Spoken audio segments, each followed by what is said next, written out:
Sí, Señor. Los hombres, hermanos, no tenemos palabras cuando la gloria de Dios está en un lugar. Y podemos decir que está aquí la presencia del Señor. Le damos gracias a Dios por su bendición en medio nuestro. Porque creo, hermanos, ayer ministraba para los jóvenes y les decía, hermanos, que no hay nada con qué pagar en este mundo un rato en su presencia. Así es. No hay nada en este mundo que se asemeje a vivir en su presencia. Dijo el salmista, es mejor un día en su presencia que 1000 fuera de ellos. Amén. Y yo digo, es mejor un minuto en su presencia que 1000 fuera de ellos. Amén. Y yo creo que está aquí la presencia del Señor. Amén. Bueno, pues me he preparado, hermanos, un tema de la parte del Señor.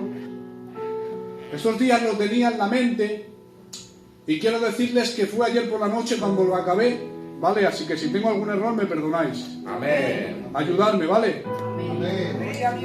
Vamos a ir al libro de los Hechos, capítulo 9. Dice así la palabra del Señor, capítulo 9, versículo 1.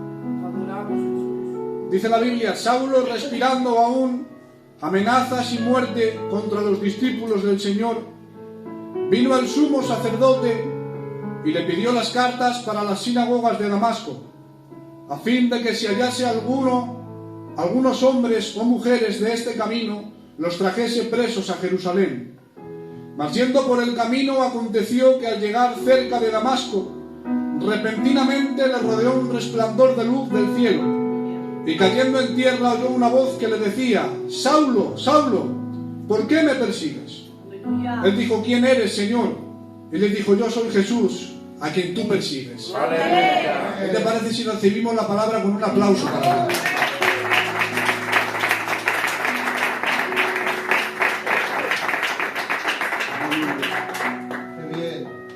Como podemos contemplar, hermanos, está hablando de un hombre, todos conocemos esta historia de Saulo de Tarso, pero comienza diciendo que respiraba amenazas y muerte. Cuando dice la Biblia que respiraba amenaza y muerte, quiere decir, hermanos, que estaba lleno de odio. Su corazón, hermanos míos, estaba lleno de odio, de coraje. ¿Pero contra quién estaba lleno de odio? Contra los discípulos del Señor. Los discípulos del Señor eran, hermanos, los que predicaban el Evangelio, los que anunciaban el Evangelio de Jesucristo. Y dice la Biblia que estaba lleno de odio contra los discípulos del Señor. Amén. Saulo, hermanos, no toleraba que predicaran el Evangelio de Jesucristo. Y se llenó de odio y de ira, hermano Carmelo. Pero dice la Biblia, hermanos míos, que Saulo no era un cualquiera, sino que Saulo era un fariseo. Dice la Biblia que fue criado a los pies de Gamaliel. Gamaliel era un rabino que, hermanos, enseñaba la Torá, enseñaba la Biblia, y era un hombre que sabía de la palabra. No era un hombre cualquiera, sino que Saulo de Tarso era un hombre que sabía de la palabra, sabía de la Torá y sabía la profecía. Él sabía que tenía que venir, hermanos, un profetizado. Sabía, hermanos míos, que tenía que venir un Mesías. Sabía que tenía que venir alguien para perdonar los pecados del mundo. Pero sin embargo se llenó de su razonamiento. Su razonamiento, hermanos, le decía que no era posible. Yo me imagino a Saulo de Tarso pensando y diciendo, ¿cómo es posible? No lo entiendo. Sé que tiene que venir un Mesías, pero no entiendo que sea un hombre, que sea Jesús. Es decir, no entiendo que sea este hombre, un hombre que no tenía donde recostar su cabeza, un hombre, hermanos, que iba con 12 hombres locos por el mundo, un hombre que nació de un carpintero humilde, y para colmo, hermanos, un hombre que había muerto en una cruz y se había hecho mal hecho. Esto Saulo, hermanos míos, no lo entendía y decía, ¿cómo es posible que sea este hombre? Y se llenaba de odio cuando predicaban el Evangelio de Jesucristo, porque se llenó, hermanos míos, de su razonamiento, y su razonamiento, hermanos, le ciegaba. Dicho de paso, hermanos, si nos guiamos por nuestro razonamiento, hay algo, hermanos, que no, porque hay gente en este lugar que si nos guiamos por nuestro razonamiento no lo entenderíamos, pero es la providencia del Señor. Se llenó de su razonamiento. Pero sin embargo, hermanos, no dejó el Señor que administrara en su vida. Dice la Biblia que estaba lleno de odio, de amenaza y muerte hacia los discípulos del Señor. Y dice la Biblia que le pidió las cartas al sumo sacerdote para ir, hermanos, a Damasco, a ver si había por allí algún cristiano para apresarlo, llevarlo a la cárcel y paralizar la obra de Dios. Pero dice la Biblia que, hermanos, cuando va a ir camino hacia Damasco, esto me encanta, una luz repentinamente salió a su vida diciendo: Saulo, Saulo, ¿por qué me persigues? Esa luz, hermanos, era el Señor. Atravesó en su camino, hermanos míos, el Señor. Y menos mal que el Señor, hermanos, ha atravesado nuestro camino. Amén. Menos mal que se ha presentado a nuestra vida. Gracias, Padre. Repentinamente, hermanos, una luz le decía: Saulo, Saulo, ¿por qué me persigues? Dice la Biblia que lo dejó ciego durante 3 días. Pero yo voy a decir algo, hermanos, cuando lo dejó ciego verdaderamente empezó a ver. Porque, hermanos, cuando vivía con su antigua vida pasada, queriendo, hermanos, perseguir a los cristianos, verdaderamente es cuando estaba ciego. Pero cuando la luz del camino vino a su vida empezó a ver. Y ahora dice la Biblia que Jesús le dijo: vete a la calle derecha, porque va a haber un hombre llamado Ananías que va a orar por ti. Dice la Biblia, hermanos, que Saulo de Tarso va a la calle derecha, ciego, no ve, hermanos míos. Y dice la palabra del Señor que hay un hombre llamado Ananías que está orando en el anonimato. Vivan los hombres que oran en el anonimato. Amén. Vivan los hombres, hermanos, que buscan a Dios en el anonimato. Dice la Biblia que no tenía nombre, no tenía glamour del pueblo. No era conocido, hermanos, pero sin embargo oraba. Aleluya. Vivan los hombres que oran. Amén. Y dice la Biblia que le dijo el Señor a Ananías en una visión, le dijo: vete a la calle derecha, porque hay un hombre llamado Saulo de Tarso, al cual tú tienes que orar para que reciba la vista. Dice la Biblia, hermanos, que Ananías va, hermanos, ora por él y recibe la vista. Y cuando, hermanos míos, recibe la vista, dice la Biblia, hermanos míos, que ora por él Ananías, y ahora Saulo ha empezado su ministerio. Un hombre llamado Ananías, que oraba en el anonimato, un hombre, hermanos míos, que no tenía glamour del pueblo, pero sin embargo oraba. Aleluya. Y es que tengo que decir algo: vale más un hombre que ore que un hombre que tenga corona. Amén. Vale más un hombre que ore, hermanos, que un hombre que tenga chapa y aplauso del pueblo. Gloria. La digo, hermanos, Amén. era más grande David cuidando las ovejas de su padre y llorando, que con la corona pero pecando con Betsabé. Porque la grandeza del hombre no radica, hermanos míos, en tener corona, glamour del pueblo y aplausos, sino la grandeza del hombre radica, hermanos, en orar, en buscar a Dios en el anonimato. Amén. Y animo a que busques a Dios en el anonimato. Esa es la grandeza del hombre. Era más grande David cuidando las ovejas de su padre, llorando, buscando al Señor de madrugada, hermanos, que cuando estaba en palacio con la corona, pero pecando con Betsabé. Vivan los hombres que oran, hermanos. Dice la Biblia, hermanos, que ahora ya no es Saulo, sino que es el apóstol Pablo de Cristo. Aleluya. ¿Saben ustedes? Miren, Pablo significa pequeño. Saulo para la gente era grande. Para los hombres era grande Saulo de Tarso, pero para el Señor tuvo que convertirse en pequeño. Amén.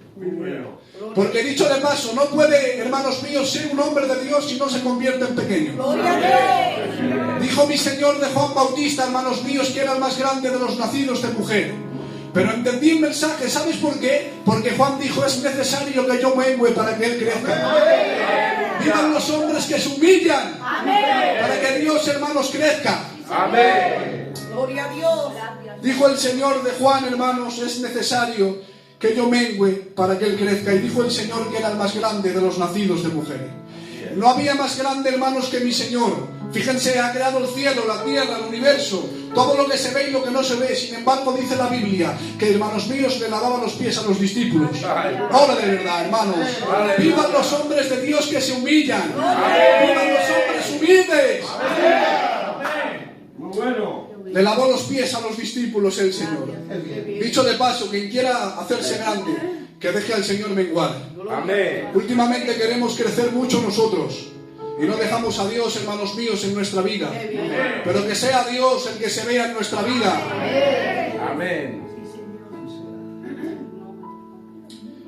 Tuvo un encuentro con el Señor. Y dice la Biblia, hermanos, vengan conmigo, Pablo y Silas en la cárcel de más adentro. Acuérdense, cuando dice la Biblia que los habían apresado, que los habían azotado y los habían metido a la cárcel de más adentro.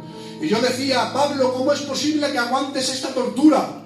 ¿Cómo es posible que aguantes este tormento? Y me dijo Pablo, por medio de la palabra del Señor, me dijo, es que tuve las ropas de Esteban en mi mano. Era tan grande, fue tan grande la muerte de Esteban, que a Pablo le servía cuando le azotaban, se acordaba y decía, ¿cómo es posible que yo me queje si yo he tenido las ropas de Esteban en mi mano? Le sirvió, hermanos míos, la muerte de Esteban a Pablo de Tarso, para que cuando vinieran las tormentas a su vida diría, ¿por qué me quejo yo si yo he tenido las ropas de un justo en mi mano?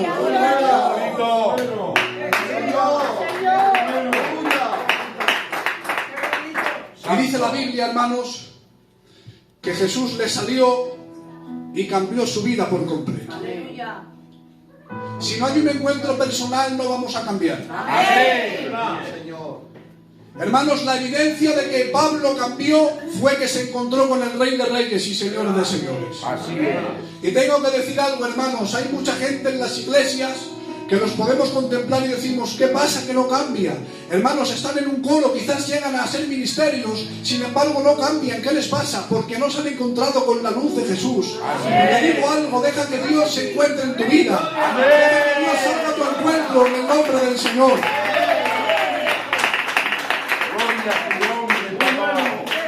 Un encuentro con Jesús cambió la vida de este hombre. Como he dicho, ya no era Saulo de Tarso, sino que era el gran apóstol Pablo. Tenemos que dejar a Dios que se encuentre con nosotros. Si queremos cambiar, hermanos, no nos va a cambiar el sistema, sino que nos va a cambiar Él. Un encuentro con Jesús te cambia la vida. ¿Qué les parece si le preguntamos a aquella mujer que tocó el manto del Señor? Una mujer que iba con su enfermedad, una mujer que iba, hermanos, con tristeza, con melancolía, y dice la Biblia que tocó el manto. Y vamos a preguntarle a aquella mujer, dinos tú, yo era una mujer que iba enferma, tenía una necesidad, sin embargo toqué el manto del Señor y me cambió la vida por completo. Vamos a preguntarle, hermanos, al apóstol Pedro. Pedro, dinos tú, yo era un hombre que tenía un oficio, era pescador, tenía mi vida, pero dos palabras me sirvieron para que dejara mi vida antigua y volviera para adelante. Hermanos, dice la Biblia que le dijo el Señor, Pedro, ven y sígueme. Y dice la Biblia textual, y Pedro lo dejó todo y siguió al Señor. Hermanos, dos palabras le bastó a Pedro para que siguiera al Señor. Vamos a preguntarle a Simón de Cirene. Simón, dinos tú, dinos Simón. Y Simón nos tendría que decir por medio de la palabra, yo era un hombre que vi una multitud, estaba paseando por Jerusalén y vi una multitud, me acerqué, y cuando me acerqué vi un hombre que lo iban a crucificar, un hombre que era malhechor, pero sin embargo su mirada me atravesó.